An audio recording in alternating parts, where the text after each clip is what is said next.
Welcome to Crimson Secrets.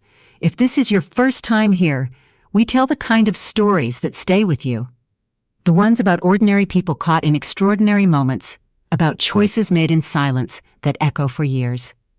Before we begin today's story, drop a comment below and tell us where you're watching from. We love hearing from you. And if you haven't already, hit subscribe, and you don't want to miss what's coming. Now, let's begin. She signed the divorce papers on a Tuesday.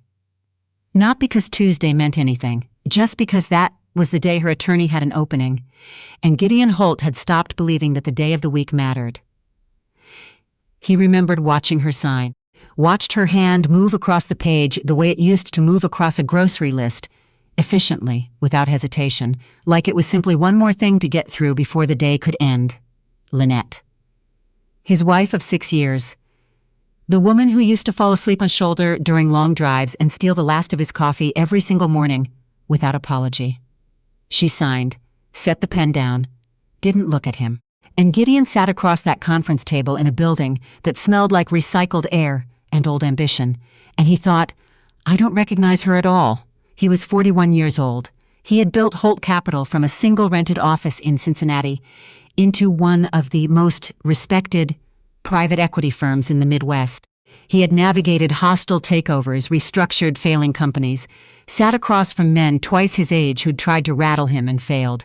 He was not a man who fell apart easily, but he had not seen that coming, not the speed of it, not the coldness. Lynnette left the conference room first, her attorney followed. Gideon sat alone for a long time, staring at the pen she'd left on the table. A cheap ballpoint, the kind hotels put in nightstand drawers, and tried to figure out how 6 years of a life could come down to something so small and disposable. He never did figure it out. The years that followed were productive in the way that certain kinds of grief are productive. Gideon worked. He worked the way some men drink, steadily, without joy, because the alternative was too quiet. Holt Capital expanded into Nashville, then Atlanta. He bought a house in Park that was much large for one person and furnished it carefully, as if the right couch could paper over the silence. None of them made it past the second, he told himself. He was fine. He mostly believed it. What he didn't think about, what he had trained himself, carefully and deliberately, not to think about, was the last conversation he'd had with Lynnette before the papers were filed. The one where she'd told him she was leaving, and he'd said things he still wasn't proud of, and she'd stood in the doorway of their bedroom with an expression he couldn't quite read and said very quietly, You don't actually want to know me, Gideon. What? You want to know the idea of me. He'd thought about that sentence for a year and a half before he managed to stop. It was 4 years and 8 months after the divorce. Gideon did not count, but his assistant kept a very organized calendar when he walked into Alderton's for a dinner meeting with a potential partner named Forsyth, who was 30 minutes late and didn't apologize for it. Alderton's was the kind of restaurant that didn't need to advertise. Soft lighting, tables, spaced far enough apart for actual conversation. A wine list that required genuine knowledge to navigate. Gideon had been there a dozen times. He knew the maitre d' by name. He had a table that the staff held for him when he called ahead, which he always did because he was a man who called. He was reviewing a memo on his phone, waiting for Forsyth when he heard it. Not her voice. He heard the laugh first. It was a child's laugh, actually. 2 children laughing at the same time in that chaotic way that sounded like one sound broken into 2. And it was coming from somewhere to his left, near the window tables. Gideon looked up from his phone the way you look up when something cuts through ambient noise before your brain has caught up to why. He saw a woman crouched beside a table, at eye level with 2 small children, saying something to them in a low voice that he couldn't hear from where he sat. She was straightening one child's collar. A boy, maybe 5 years old, dark-haired, wearing a button-down shirt that he was clearly not enthusiastic about. The other child, a girl with the same dark hair, was very seriously explaining something to her mother, using hand gestures that suggested enormous stakes. The woman laughed again, softer this time, and she turned to reach for a napkin from the table. And Gideon saw her face. His memo sat unread on the phone in his hand. Lynnette. She hadn't changed, or she had changed in ways that made her look more like herself, which wasn't quite the same thing. Her hair was shorter. She was wearing something simple, dark, the kind of outfit that said I didn't try too hard. But I knew what I was doing. There were small things different about her face. Not age exactly. More like the particular quality of someone who has been through something and come out the other side carrying it gracefully. She hadn't seen him. She was still focused on the children. The boy had apparently successfully avoided the napkin being tucked into his collar and was celebrating this small victory with a fist pump that Gideon, despite himself, almost smiled at. Twins, he thought. She has twins. And then the thought arrived, the way certain thoughts do. Not loudly, not as a revelation, but as a very quiet question, settling into the room without asking permission. How old are they? He should have looked away. He understood that. A man with any self-possession at all would have returned to his phone, allowed the moment to pass, let 4 years, and 8 months continue to mean something. Gideon Holt was generally a man with considerable self-possession. He stood up. He was aware, as he crossed the restaurant, that this was possibly the least strategic thing he had done, since agreeing to that second date with the landscape architect in 2023. He was also aware that he was going to do it anyway, because the question that had settled quietly into the room had not gotten any quieter, and because the boy had just looked up from the table and across the restaurant with the particular aimless curiosity of small children in nice restaurants who are not yet bored but are getting there. And the boy had Gideon's eyes. Not similar, not reminiscent of. His eyes. The same shade of dark gray that Gideon had seen in mirrors his entire life and had never once thought of as remarkable until this exact moment. He stopped 3 feet from their table. Lynnette looked up. The expression that moved across her face was not guilt. It was not surprise. Exactly. It was something more complicated than either of those things, a kind of swift internal calculation, the look of someone who has been quietly preparing for a moment and has just discovered that their preparation was insufficient. Gideon, she said. The boy looked at him with frank, unimpressed curiosity. The girl tucked herself slightly closer to her mother. Lynnette, he said. His voice came out steadier than he felt. I'm sorry to interrupt. You're not interrupting, she said, which was technically true and practically a lie, and they both knew it. He looked at the children. He couldn't not. The boy was still watching him with those gray eyes. The kind of open assessment that only children and very confident adults can get away with. The girl had one hand wrapped around her mother's arm. I saw you from across the room, Gideon said, which was true, and also said nothing. Lynnette nodded slowly. She reached out and put a hand on the boy's shoulder, a small gesture, steady, the hand of someone who was grounding herself. These are my kids, she said, carefully. Arlo and June. Arlo and June. He repeated the names in his head. The boy, Arlo, had apparently decided Gideon passed some initial inspection, because he'd returned to arranging the silverware in a pattern that clearly made sense to him alone. June was still watching. Her eyes were brown. Lynnette's eyes, they're beautiful, Gideon said. And then, because he was not capable of stopping himself, because the question had been sitting in the room for 4 minutes already. How old are they? Something shifted in Lynnette's face. 5, she said. He did the math. He had been doing it since he crossed the restaurant. He had been hoping he was wrong. He was not wrong.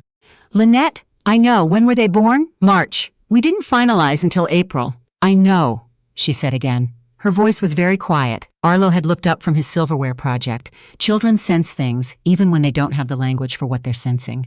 June had moved closer. So they... He stopped, started again. They were... Gideon. She said his name like a full stop. Not here. He looked at Arlo. He looked at June. He looked at Lynnette. Okay, he said. He called Forsyth and rescheduled. Forsyth was not pleased. Gideon did not particularly care. He sat back down at his own table and ordered a drink he didn't touch, and spent 45 minutes watching Lynnette navigate dinner with 2 5-year-olds who had the combined energy of a small weather event. Arlo spilled his water. June negotiated at length with her mother about the composition of her plate. Lynnette handled both with a particular brand of exhausted competence, the kind that comes not from managing children in public once in a while, but from doing it alone every day for 5 years because there was no one else. He noticed that last part. He noticed it the way you notice something that should have been obvious much earlier and now felt like a small indictment. She had not reached out.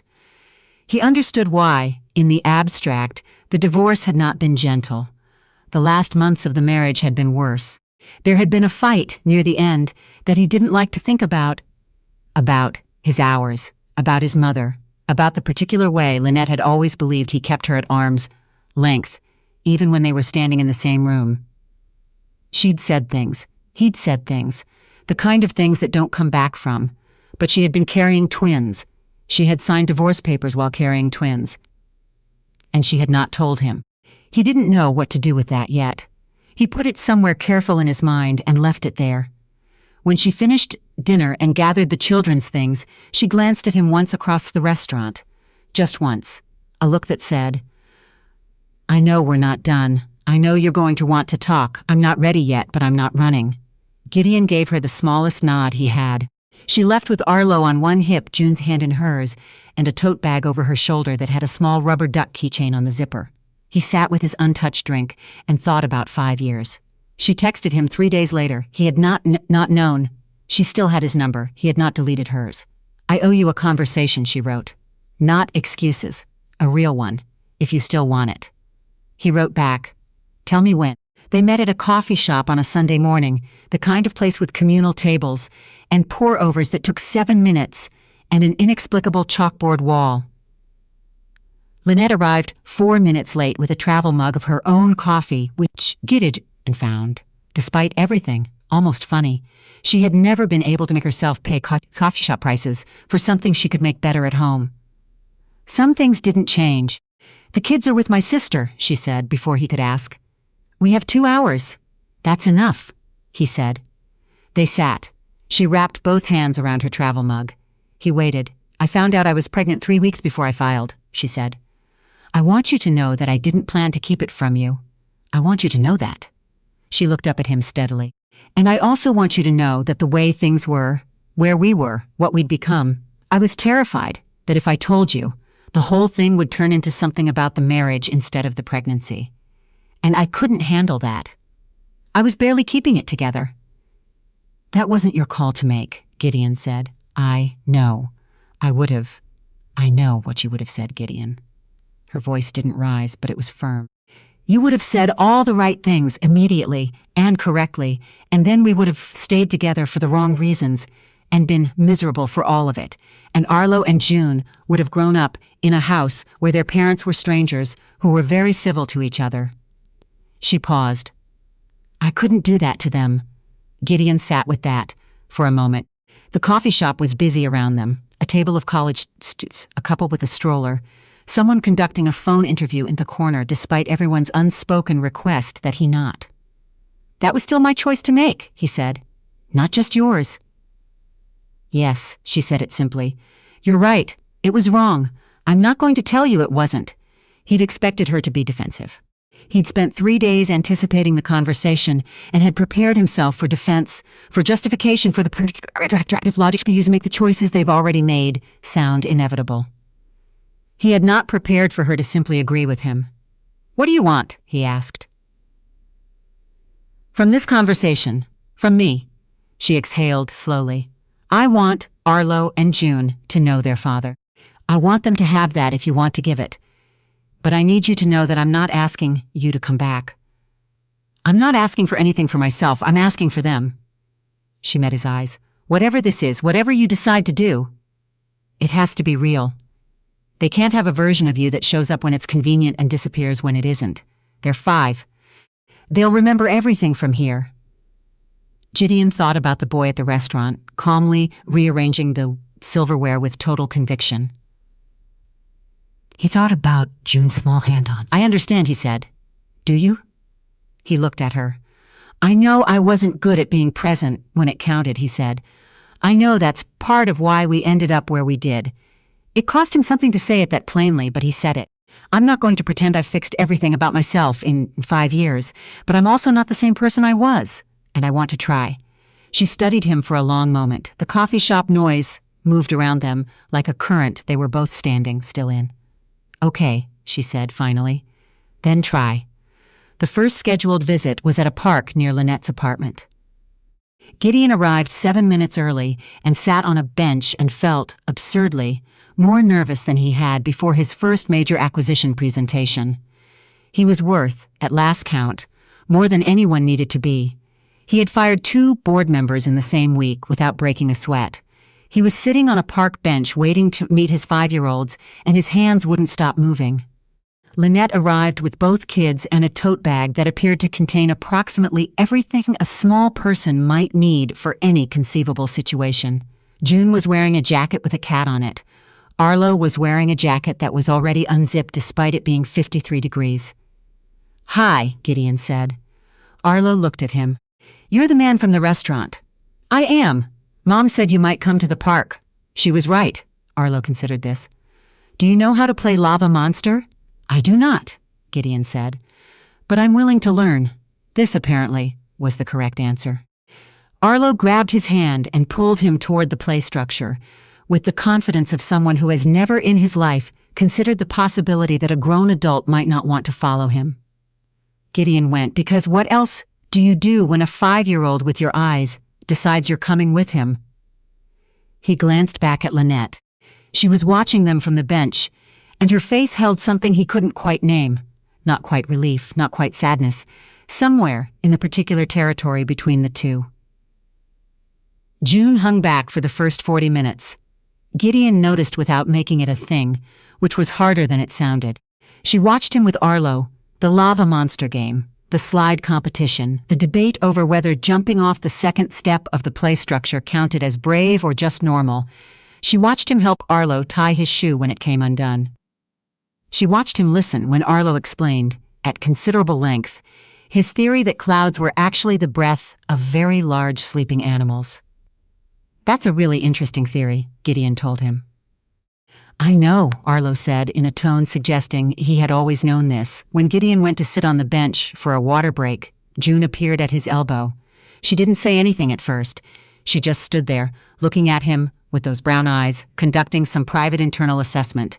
"You have a gray sweatshirt," she said finally. "I do. Arlo has a gray sweatshirt too." "Does he? His has a dog on it." She paused. "Yours doesn't have anything on it." "That's true," Gideon said. "I could get one with something on it." She appeared to file this information away. "What would you get?" He thought about it, seriously, because she was asking seriously. And children know when you're not taking seriously. "Maybe a duck," he said. June blinked. "Why a duck? I saw a duck keychain once.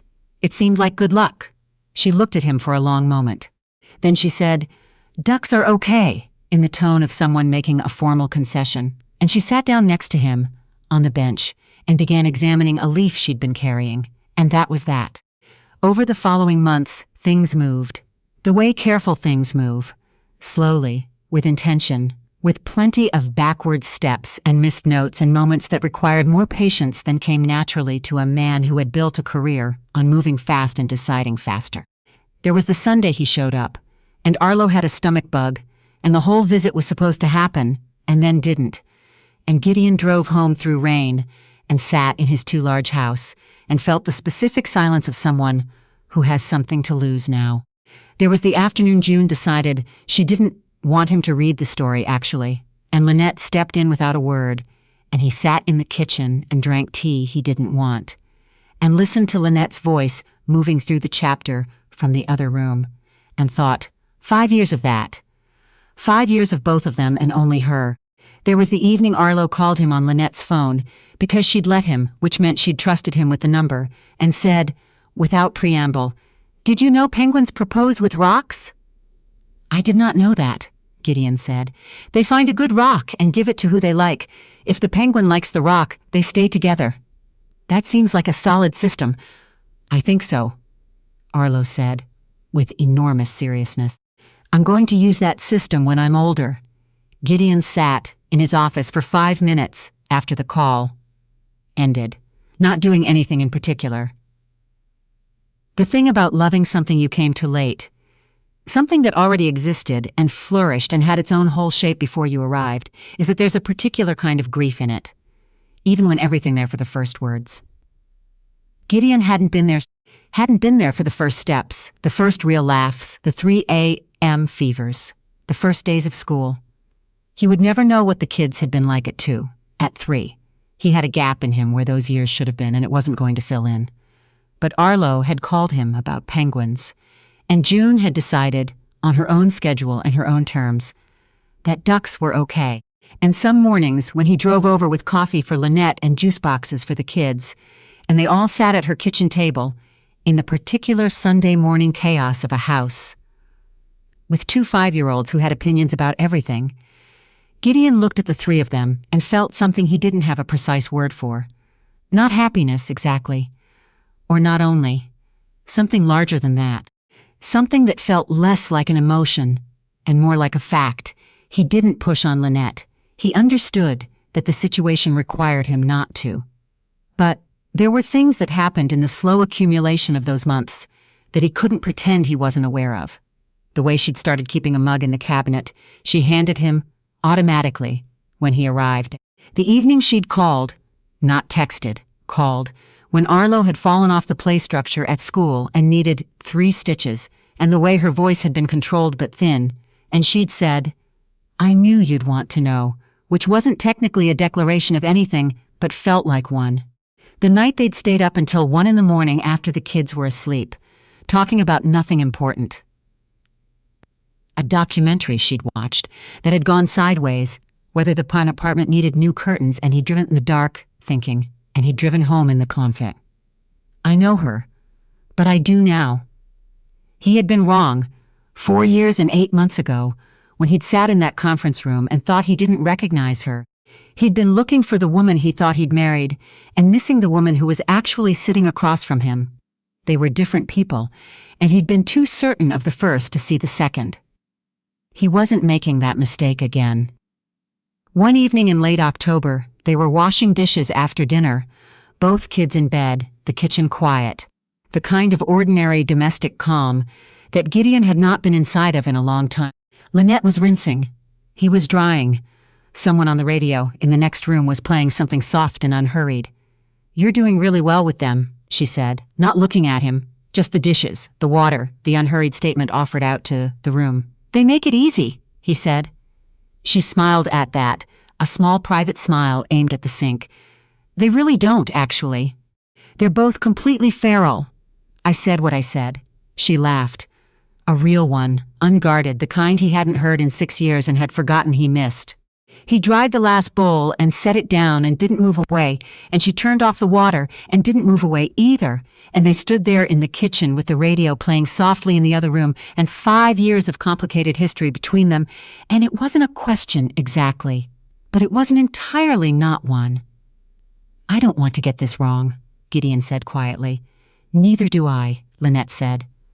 She was looking at him now.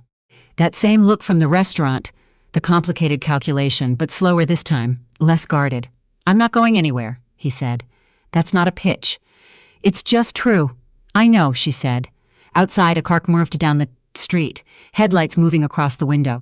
In the next room, one of the kids shifted in their sleep, that small unconscious sound that parents learn to process without waking, fully a sound Gideon was only beginning to understand. "Stay for breakfast," Lynnette said. Not a declaration, not a resolution. Just an evening in a kitchen, 2 people standing in the same place at the same time, a radio playing, the quiet sound of 2 children sleeping in the next room. Gideon stayed for breakfast. The next morning, Arlo announced over his cereal that he had decided, definitively, that Gideon needed a nickname. "You can't call someone by their full, long name forever," Arlo explained. "It's too many letters." "That's fair," Gideon said. "I'm going to call you G," Arlo said. "Like the letter." "What do you think?" Gideon asked June. June was eating her toast with the focused seriousness of a person solving a complex problem. She looked up. "It's a good letter," she said, and returned to her toast. G it was. Gideon drove home later that morning, through streets that were doing nothing in particular. Ordinary October traffic. Ordinary people with ordinary places to be. And he thought about the conference room table and the cheap ballpoint pen and the look on Lynnette's face when she'd signed, and he thought about a park bench in 53-degree weather. And a 5-year-old who explained cloud theory with the certainty of a minor prophet, and a small girl who had decided, in her own time and on her own terms, that ducks were okay. He thought about everything he'd missed. He held that because he owed it to Arlo and June and Lynnette and himself to hold it clearly and not paper over it with easier feelings. And then he thought about this morning's kitchen and cereal and the letter G. Not what he'd had before. Not a recovered version of something lost.